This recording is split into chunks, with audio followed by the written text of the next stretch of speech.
Hare Krishna, Krishna Krishna, Hare Hare, Hare Ram, Ram Ram, Hare Hare. Good evening, good morning, good afternoon, depends upon which part of the world you are in. Thank you for joining in for this Nurturing Children the Gita Way. Uh, Let me see how many of us are there. Yes, we are on 20 odd people. So it's a small, intimate group. So we can have some very close conversations because parenting is a lot about sharing experiences. Every child is unique. And we will try to find answers to the questions which face us. Before we really get in, I would like to know. How old are your children so that we can make it a little bit more contextual? Yeah. So if you can just put the age group of your children in the chat box, it will really help.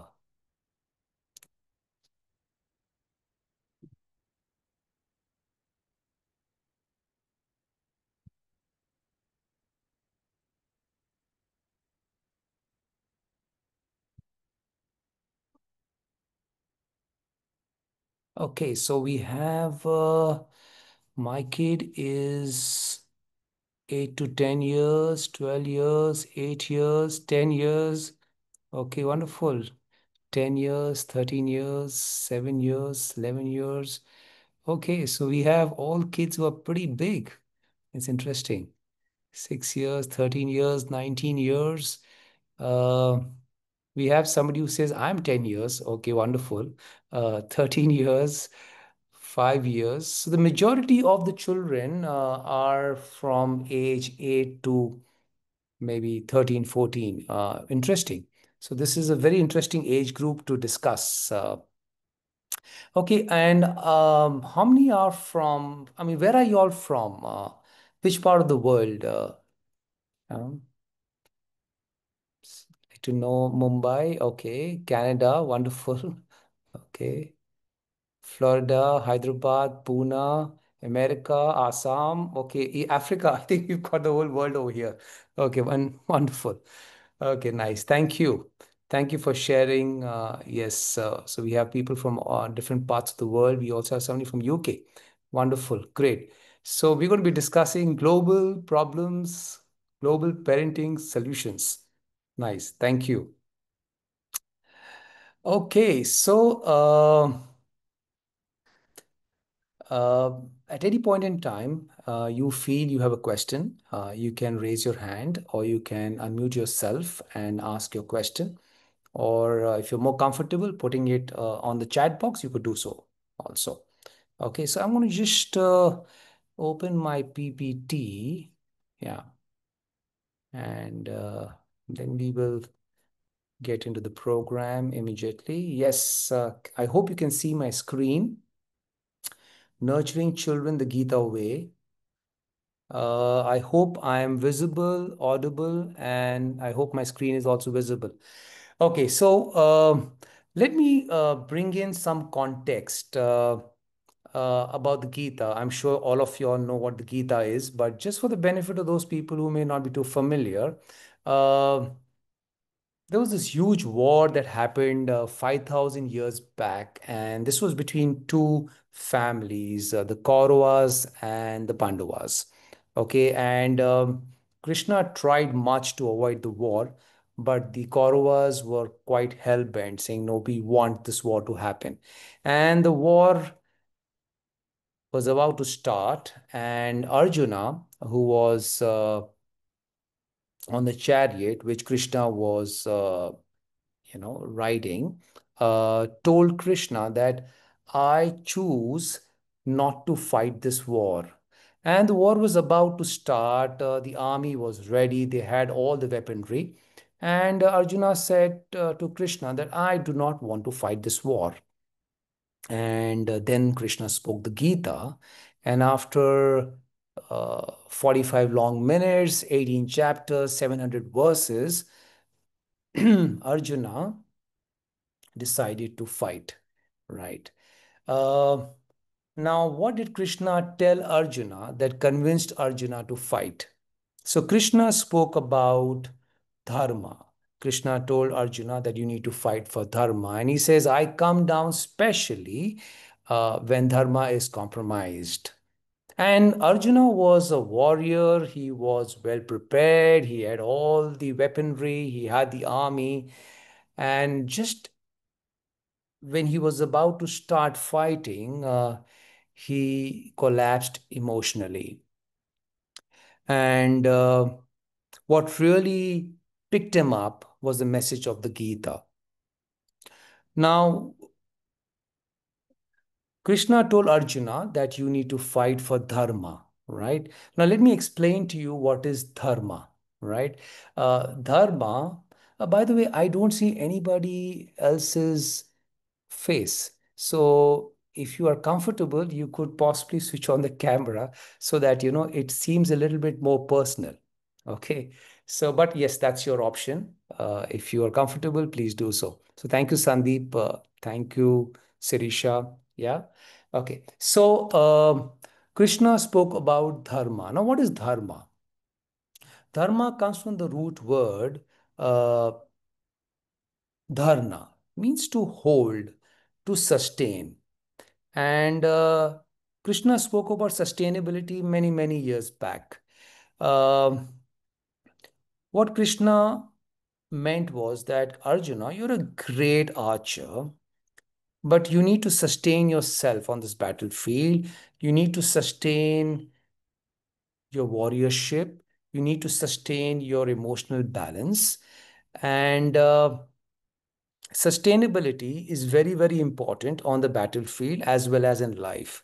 So, what we are seeing in today's world is children are definitely very skillful, they are very knowledgeable, they are very intelligent. However, they need to be more sustainable in terms of sustaining themselves, sustaining the performances, sustaining the relationships, sustaining their emotional balance. Because what we are seeing increasingly is that even though children are being very well educated, they seem to be going through a lot of anxiety, uh, a lot of sadness, depression, suicidal thoughts, and that is not sustainable for themselves, for the performances, for the relationships.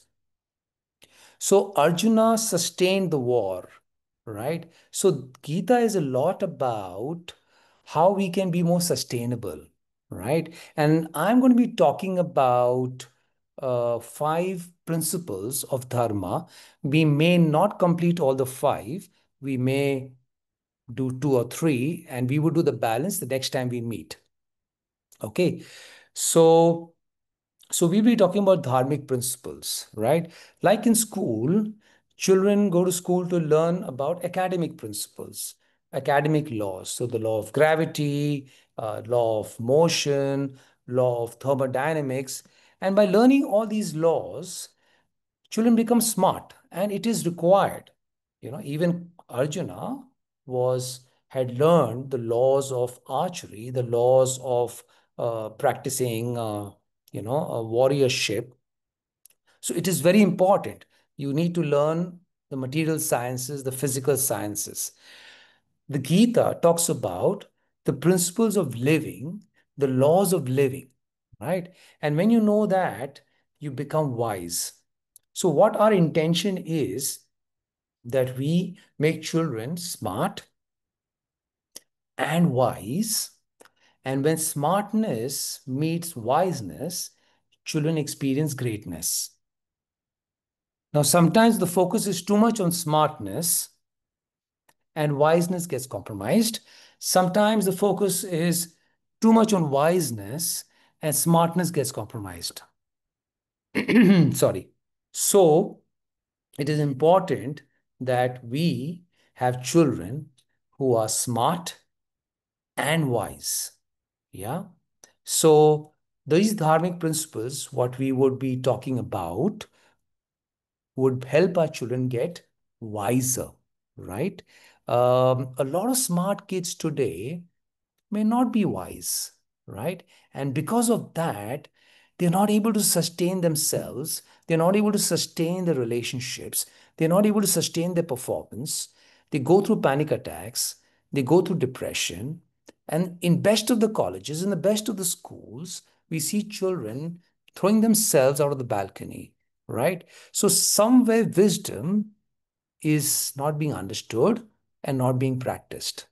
Okay, so our endeavor is to introduce the principles of dharma through parents, through teachers to children.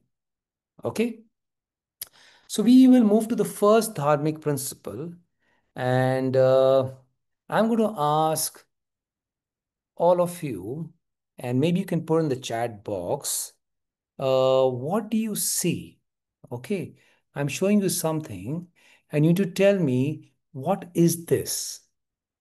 Okay, if people are chefs, they are good cooks, they'll be in a better position to answer this question. Uh, so let me see what you think this is, and you can put in the chat box what do you think this is. I'm just trying to open the chat box. Oh, it's a seed. Yes, Pranita, you're right. It's a seed. But it's Leela, sorry, it's not an apricot. Jyoti, I'm sorry, it's not a plum. Hemanga, it's not aloo bakura, aloo bukhara. Yes, it's a seed. Yes, but what seed is this? Okay, I'm going to show it a little bit closer. Maybe uh, it's not soft. See, I'm trying to press. Oops, where is it? Yeah, it's over here. Okay. Yeah, it's an avocado seed. Yes, you're right. Shreyas, Pranita, Suchi, Ananda, Kishori, Mataji. Yes, it's a seed. It's avocado seed. Yes, thank you. So all you great cooks and chefs, uh, this is an avocado seed, and it's not possibly the easiest thing to guess. So I just try to make it a little difficult for all of you all.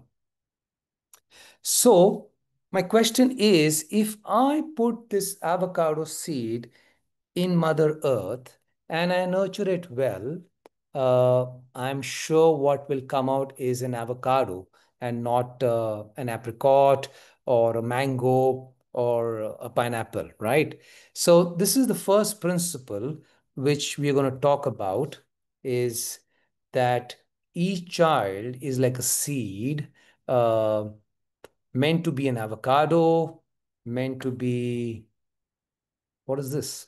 A beetroot, meant to be a carrot, meant to be a tomato. So you cannot expect an avocado seed to become a tomato, right?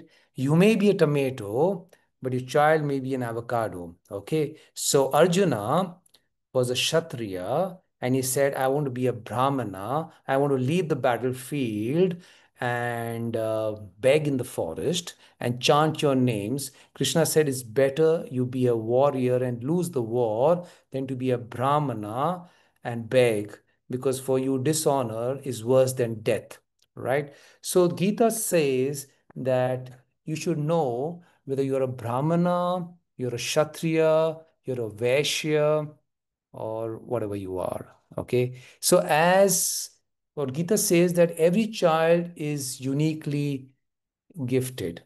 So, I mean, somebody, so as you see vegetables, there's so many different kinds of vegetables. Each vegetable is uniquely gifted. So, for example, if we ask children, what is so unique about the carrot? What are the gifts a carrot has? So, say, yeah, it's good for eyes. Okay. And then what is so good about the beetroot? Oh, it's good for blood.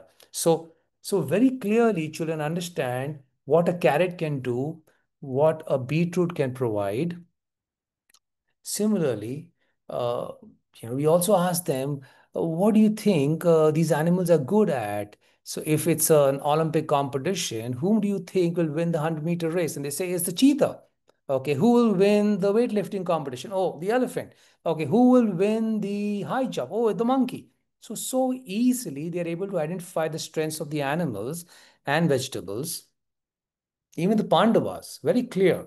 Arjuna was very clear that he would use the bow and arrow. Bhim was very clear that he would use the mace. Krishna used to use the Sudarshan Chakra. So even though they were Kshatriyas, they were very clear about which weapon was their strength. So now it is our responsibility to identify the unique qualities of our children, right? We may be a doctor, we may be an engineer, we may be a musician, but not necessarily that my child will be the same as I am, right? So we need to identify what our children are good at, and that's the starting point.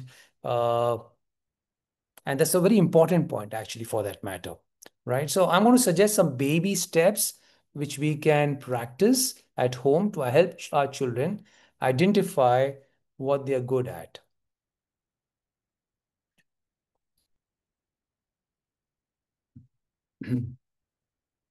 So identify the activities your child excels in. Okay. So children do have many subjects, children do many activities. There are certain subjects they do very well in. Okay. Maybe it comes easily to them. Uh, Maybe they enjoy doing it. Maybe the teacher is very good, but identify subjects which children are very good at, right?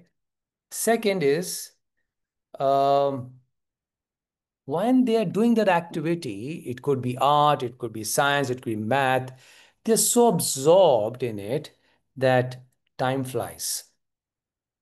They don't realize that how time has gone by. Certain subjects uh, put them to sleep. Certain subjects, time goes very slow. But certain subjects, it's like a breeze for them. And certain subjects, they get energized, right? So, for example, your child is doing art and she comes back home after doing art and she continues doing more art. That means that your child has a seed to do art. Your child might come back after doing abacus, and if you tell the child, can we do a little bit more abacus or can we discuss what you did in class? The child might say, Mom, I've done enough of abacus now. I don't want to do more of it. Now, that means that the child may be good at abacus, but does not have the seed of abacus. If the child has a seed of abacus, the child will feel like doing it more again and again and again. Yeah. Okay. So, as parents, we need to identify what is the seed in our child. And this is purely a discovery process. This is purely done through observation, and you can catch it over a period of time. But it's the greatest gift you can give to your child if you help your child discover and identify what they are good at, what they are born to do. Yeah. In the olden days in Gurukul, this was possibly the biggest agenda where the gurus would observe the children, the students, and help them identify what they were good at. Yeah. So let me give you my personal example. My daughter, when she was in grade 4 or 5, 5 or 6 possibly, she was a very average student, nothing great in all the possible subjects. And we were not sure that, which subject she should specialize in when she goes to a higher grade.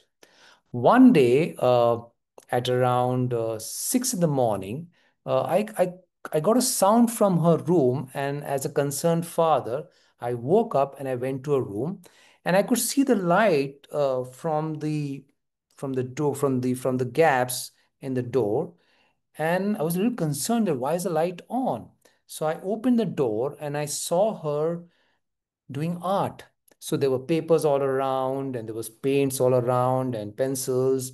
And I told Prakriti, what are you doing? She said, I'm doing art. I said, do you know what's the time? She said, I don't know. And I told her it's 6 o'clock in the morning. She said, I didn't realize that it's 6 in the morning. But we realized on that day that she had passion to do art. If a subject can keep a child awake up to 6 in the morning, that is an inborn talent the child possesses. And after that, we saw that she excelled in art. She got a scholarship. She's working for one of the best design firms in India today. She's doing great work. And we could see that when it came to economics, when it came to math, it was a big struggle for her. When we used to teach her economics and math, uh, it was extremely painful for us as teachers, extremely painful for her as a student to absorb, and she would not last long. So, so understanding what our children are great at, what they are born to do, is a very important aspect of parenting, or for that matter, teaching. Yeah. So, any questions, any clarifications so far before we move to the next point? If you have, you can just unmute yourself and ask your question, or you could put your question in the chat box.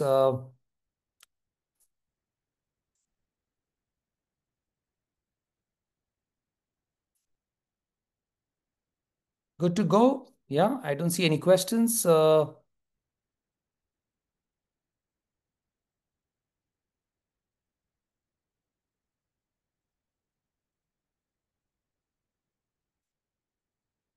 Okay, so there is a question. Amita is asking, my son only wants to play. Okay, so I would like to know, Amita ji, how old is your son?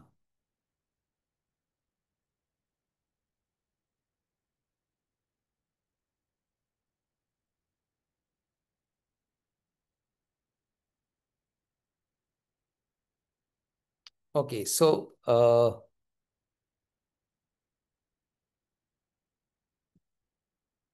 okay, so my son wants to play and he is 9 years old.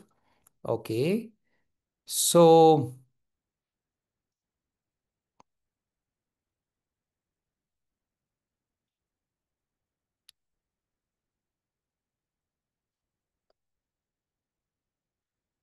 what to do if my child is losing interest in studies? Okay, so I can see the correlation between these two questions. Uh, okay, so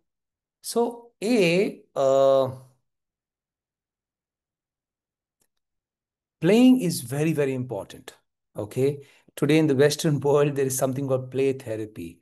So, if children are getting a chance to play, that's wonderful because that helps them release a lot of their negativity. It brings in a lot of energy.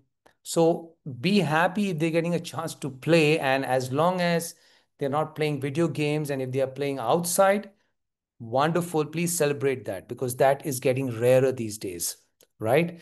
Now, in terms of not studying, um, the responsibility of making studies interesting lies with teachers and as well as parents, right? So, uh, I think there's an opportunity to spend time with your child to understand what is not so exciting about various subjects or what is exciting about certain subjects. And it's an exploration process, it's conversations which will help us discover what is not so interesting about studies, what is interesting about studies. So I think it's a journey and keep on having conversations.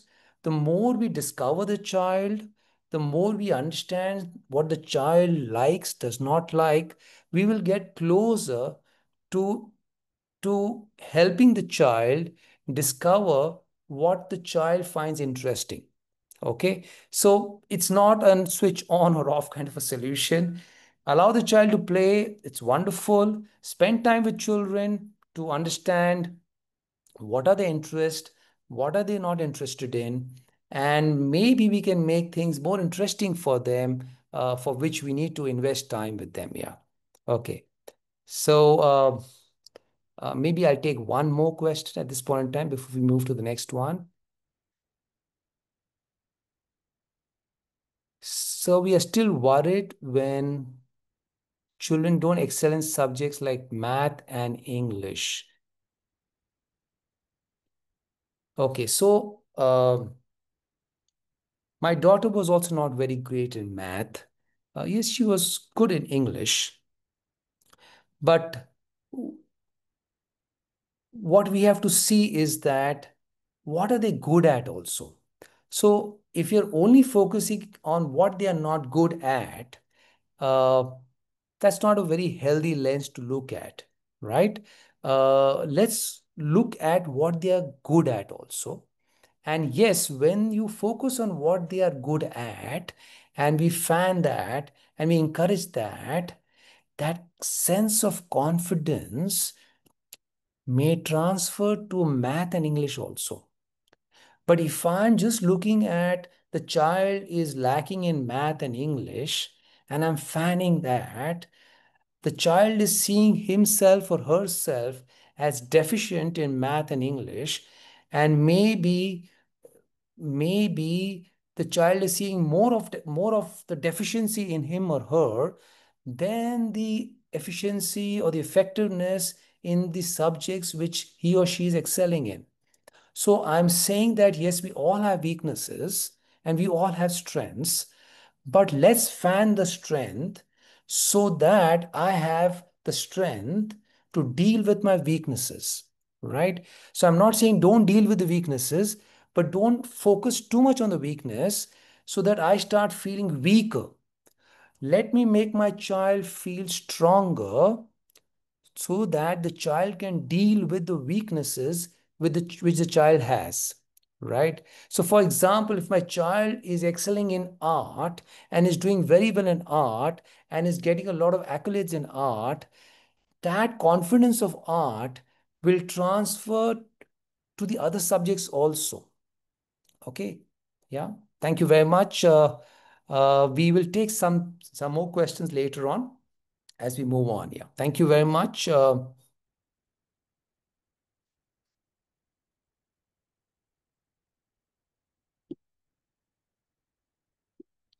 Okay, so there are these five pairs of words which you have to make. Okay, so this is a small assignment. So you have to make these five pairs of words. Okay, so in the chat box, can you please put down these five pairs of words? So I'm just trying to do it in a way that we do it with children, so that you can do this with your children. Okay, thank you. Yes, so just, yeah, so you need to make pairs. You need to make pairs. So happy, Adyut, yes, that's right. But happy pairs with which other word? Happy. So there are five pairs. Okay. You need to make five pairs. And yeah, happy, sad. Yes, Shalini, that's right. Happy, sad. Yeah. What else? Love, hate. Yes, thank you. Pain, pleasure, yes, that's good. Peaceful, disturbed, yes, right? So you see, these are opposites. So what Krishna says in the Gita, that our life is all about opposites. Okay? He says you're going to experience summer, you're going to experience winter. You're going to experience pain, you're going to experience pleasure. You're going to experience love, you're going to experience hate. You're going to experience peace, you're going to experience disturbance. So when Krishna says that there is dvandva, there is duality, we have to prepare our children for the world of opposites, right? Like for example, yeah, on the battlefield of Kurukshetra, Arjuna started experiencing a lot of negative emotions, right? A lot of pain, a lot of disturbance, emotional turbulence, right? Now, at that point in time, when Arjuna was disturbed, what did Krishna do? Krishna, in the first chapter of the Gita, was listening to all what Arjuna had to express. And after he understood Arjuna's concerns, challenges, he then started expressing himself. So, children today are also going through a lot of negativity, a lot of emotional turbulence, right? And as parents, we need to become representatives of Krishna, where we first understand what they are going through before we make them understand the message of the Gita, right? So, some of the baby steps we can take to help our children deal with their negativity, to deal with the duality of the world, to deal with the opposites of the world. Okay. So, listening, okay, as Krishna was listening, as parents, we also need to listen with full attention. Because as parents, we may have this tendency to correct our children the moment they present a problem. Okay.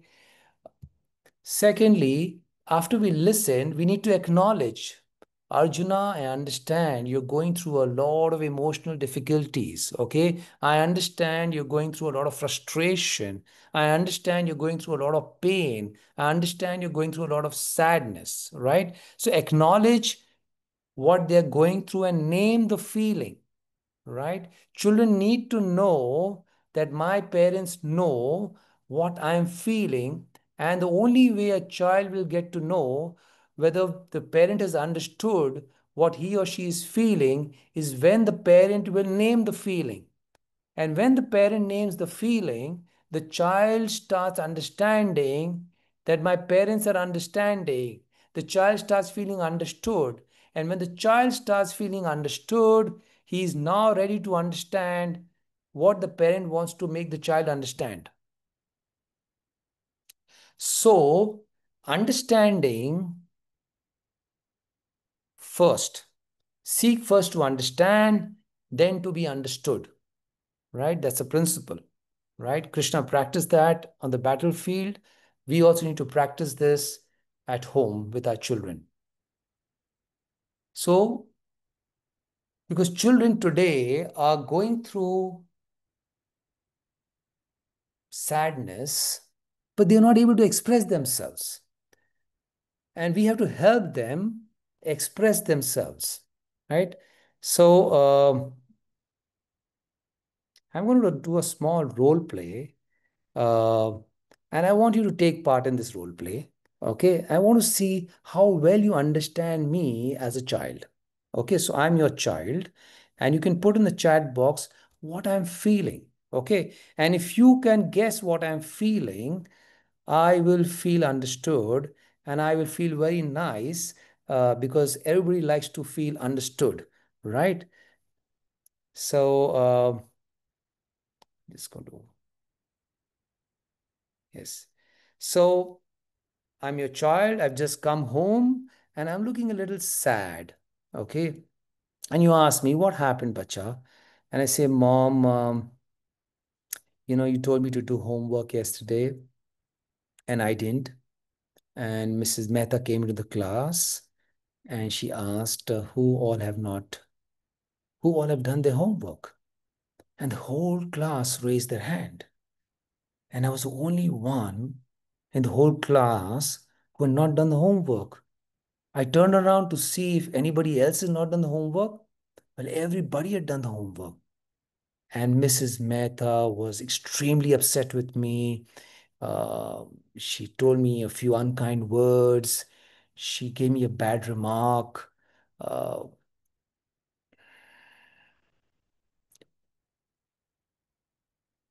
Now, as a parent, what do you think your child is feeling?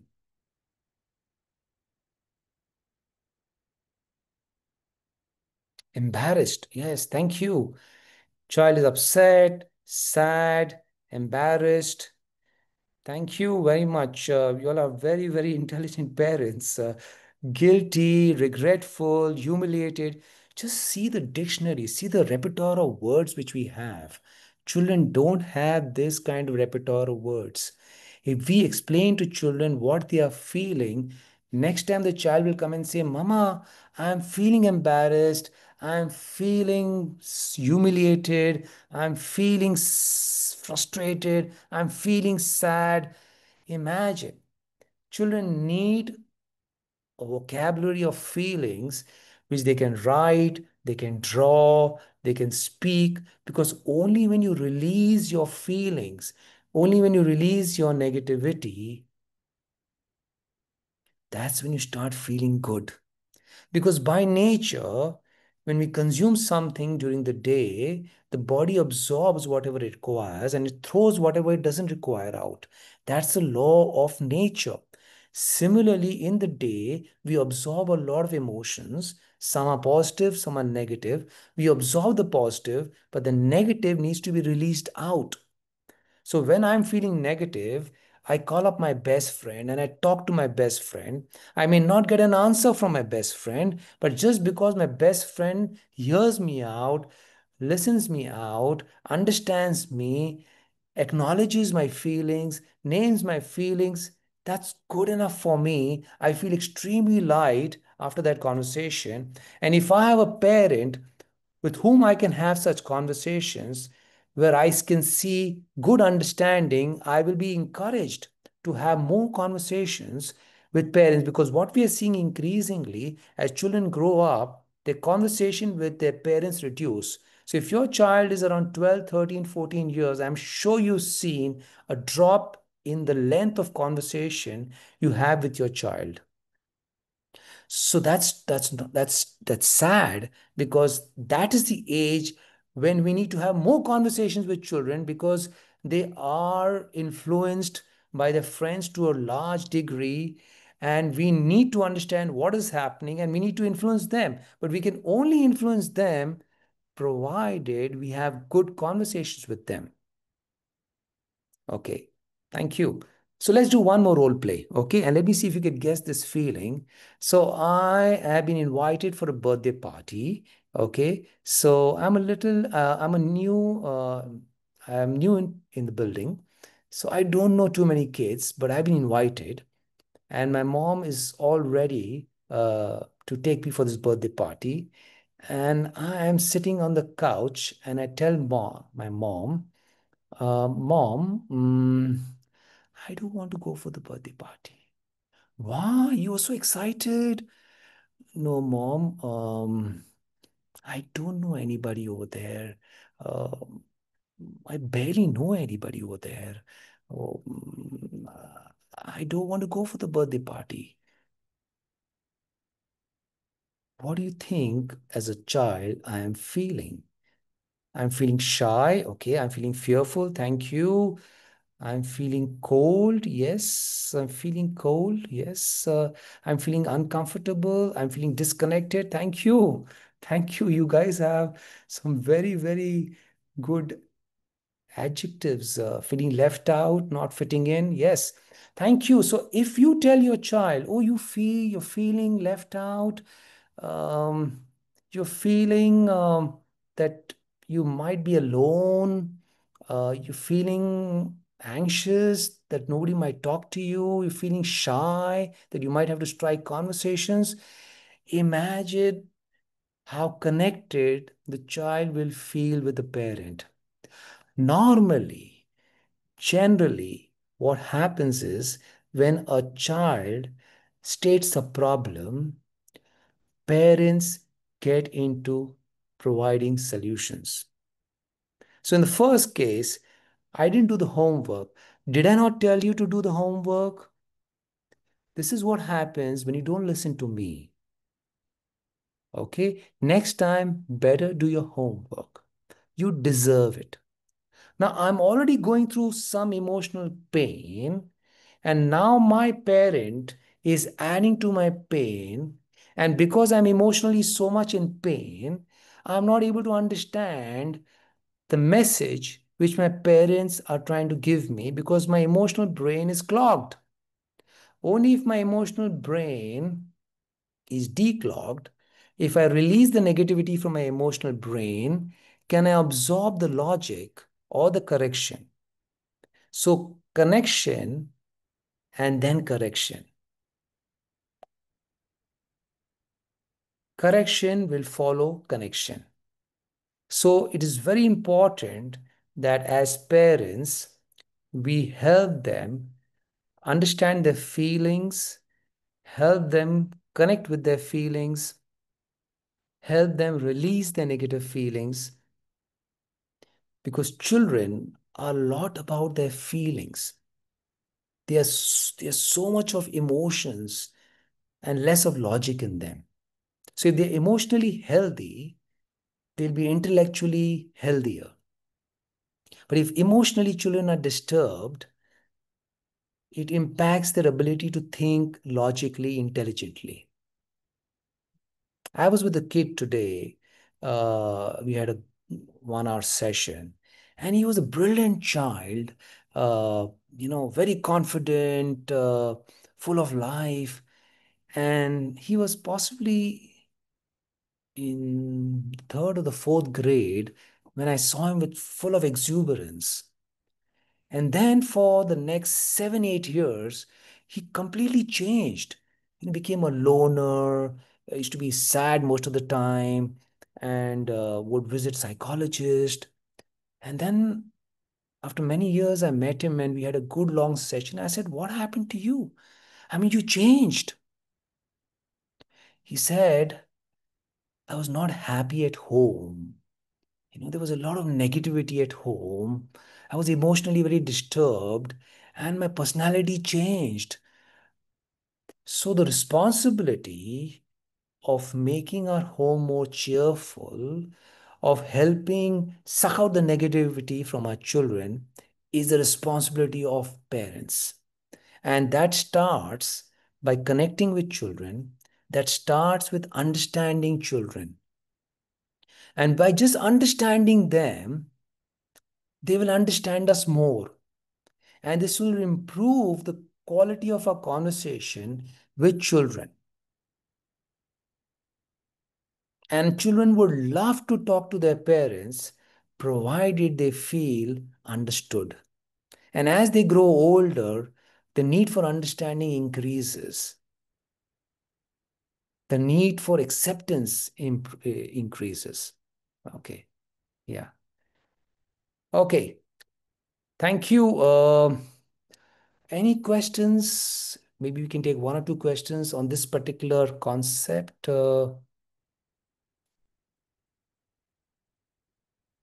Any questions so far?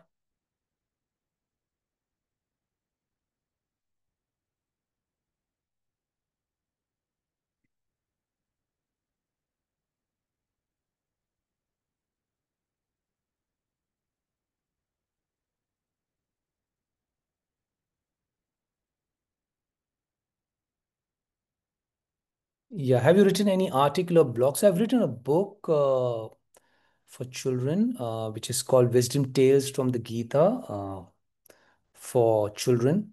So this book talks about these principles, not these principles, some of these principles, which children can understand and apply them in their life. Yes. So yes, we spoke about two principles. One is that every child is unique and we need to find their uniqueness. And the second principle is that in life, we will experience opposites. Duality is reality, dvanda exist. Uh, and we need to help children deal with the negative emotions. And the better we deal with them, the better we listen to them, the better we understand them, they will be able to express the negativity and deal with the negativity in a better way, right? So yes, you can get this book on Amazon. It's called Wisdom Tales from the Gita for Children. I feel children start hiding. I feel children start hiding their mistakes on parents are lying since parents don't empathize. Is that true? 100%. 100%. If, for example, if your child has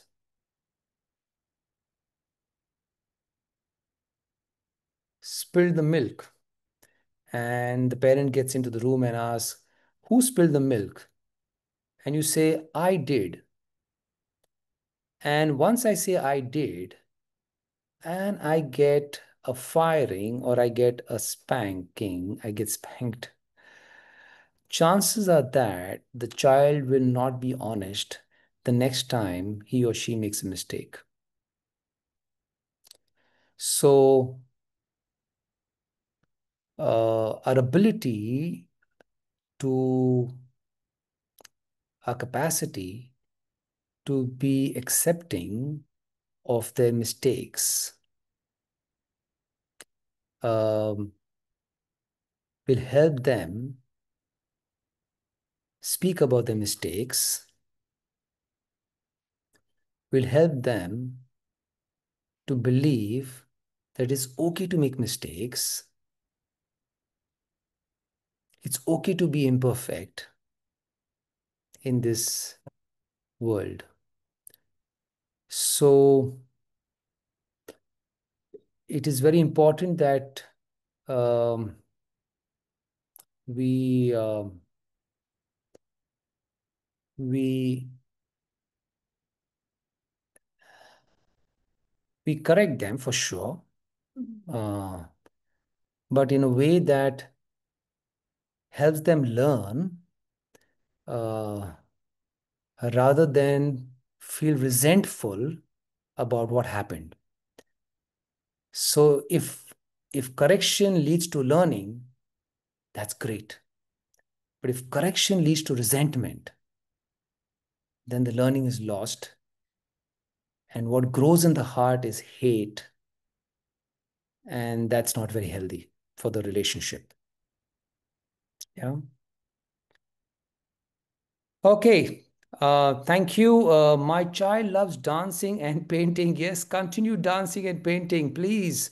You also dance with the child, no matter how bad you are at it. But uh, children love if you take part in what they feel is important. Um, they might like cricket. Cricket should be as important as your child is to you. If your child loves art, art should be as important as your child is to you.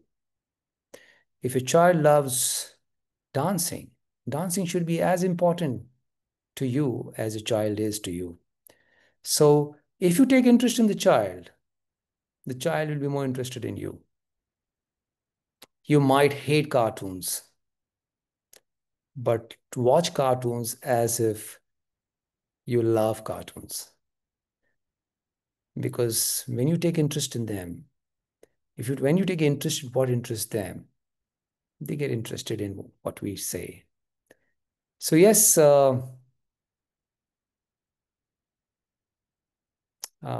yes. So here's a question: is there any easy way to connect with kids as they don't share their heart sometimes? Yes. As they grow older, they will speak less. So the earlier we start having great conversations with them, that helps build the capacity to share their life with us. However, however, how we respond or how we react to when a child says something will tell the child how much more to talk on the subject. For example, if your child comes home and says that I like a girl, it's a boy, say I like a girl, and maybe the child is 14 years, 15 years old. Okay, I like this girl. Okay. Now, how we respond to that will determine how the child will speak to you the next time he or she wants to talk to you on a subject which is very sensitive. So, as parents, as children are getting older, we need to be a little bit more, we need to be a little bit more broad and accepting of their weaknesses, of their limitations, of their conditioning, because when they start seeing that my parents are so accepting of me with my limitations, that means they are truly elevated people. I mean, they live a life of higher purpose, they live higher principles. But if I'm not practicing these principles, and they are so understanding and they are so accepting, I truly love them. And if they are so accepting of me, I'm going to be so accepting of them. So, children need a lot of acceptance as they grow older. And the more we express, the more we are accepting of them, the more they will open up with us. And that's a very, because of that, we have that capacity to influence them. Because if they don't open up to us, then where is the opportunity to influence them?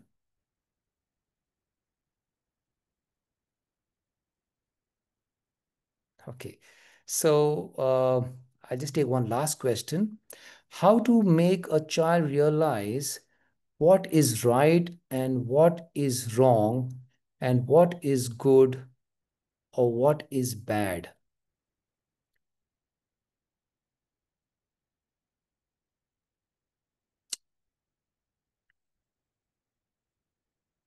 Hmm.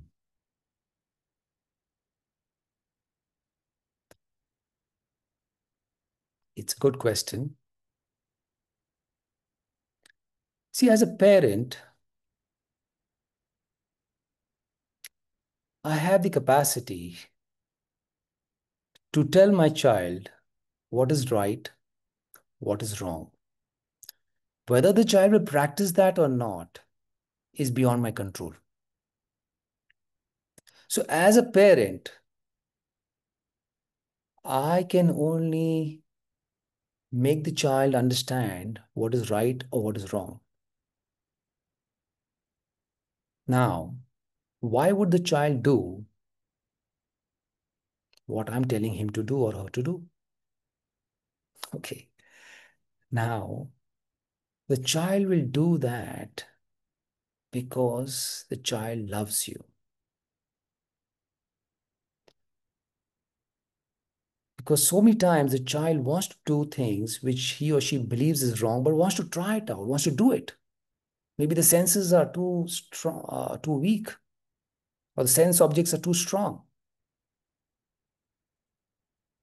The question is, why would a child follow his parents or her parents' advice? That is purely because, not because my father makes a lot of sense, not because my mother makes a lot of sense, but because I love my parents. I want to do it for them. Now, when Srila Prabhupada went to the West, his initial devotees, uh, you know, they would break all the possible regulative principles.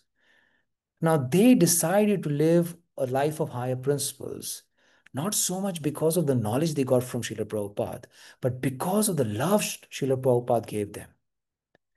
So, love is that force which will help children practice righteousness.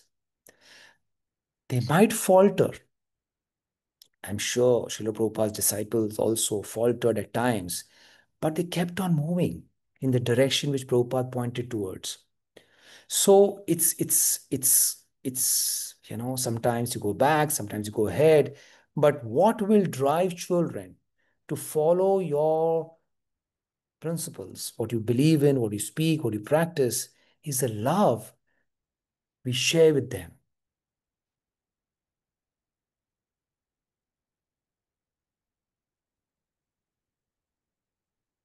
Okay. So I'm sorry, I'll take this question a little later, right? I will move to the next principle. Actually, it's already 8:27. So maybe I will just take questions now, and possibly in the next session, we will look at the other principles. Okay. So if a child loves reading books, what inference can be drawn? So children basically are, they learn through many ways.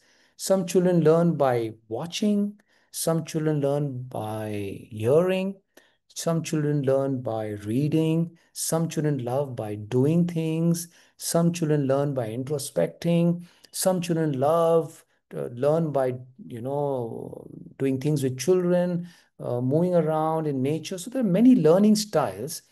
Your child loves to learn through words, by reading. So, yes, that's an indication. So, if you want her to learn something, I think give her a book, and maybe that's the best way for the child to learn. Okay. There will be a time where children can also see parents' limitations. How do you keep the communication open and non judgmental? Okay. So, I just shut the share screen.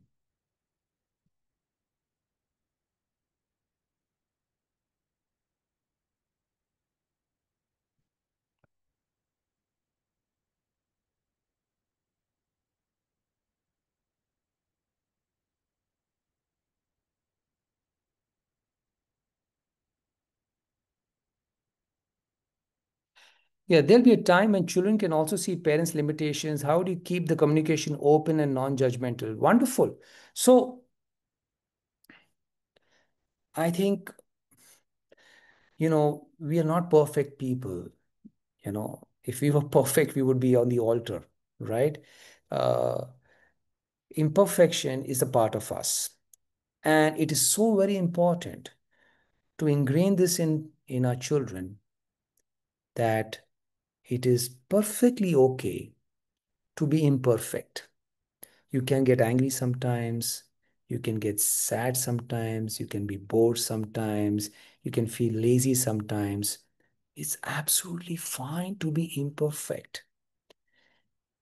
And when a child starts thinking that it is okay to be imperfect, he or she is very easy on himself or herself, is more self accepting, is able to deal with the lows in life.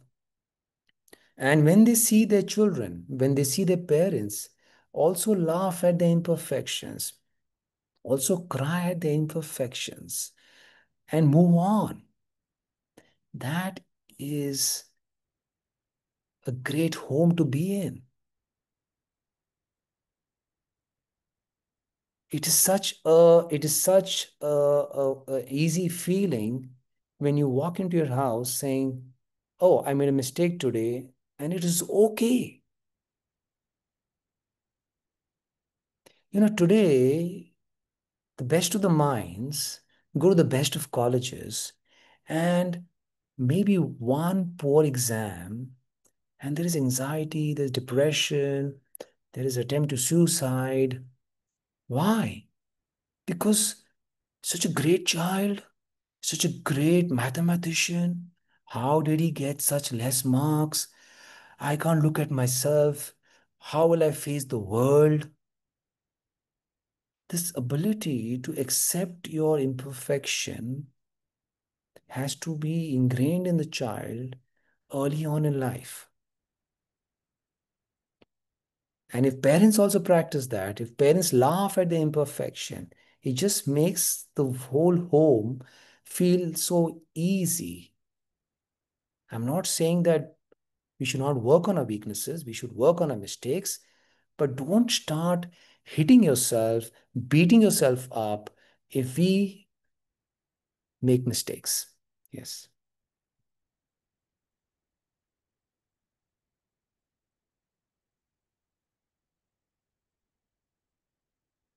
Okay.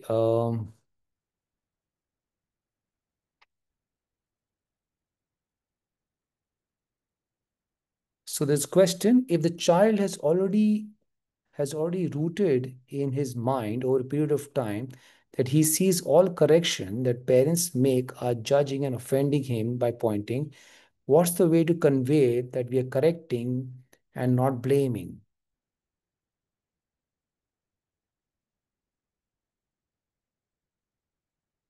See, the child has stopped speaking now because he feels that every time the child is speaking, the parent is correcting, and nobody likes to be corrected over a longer period of time. So the child starts shutting up, the child stops talking, and it is a very difficult stage for a parent. The only hope at this point in time is that if I want to correct my behavior, I should do it through my behavior, not through words that I was trying to correct you and not blame you. No. Now, going forward, I'm not going to be advising. I'm not going to be correcting so much.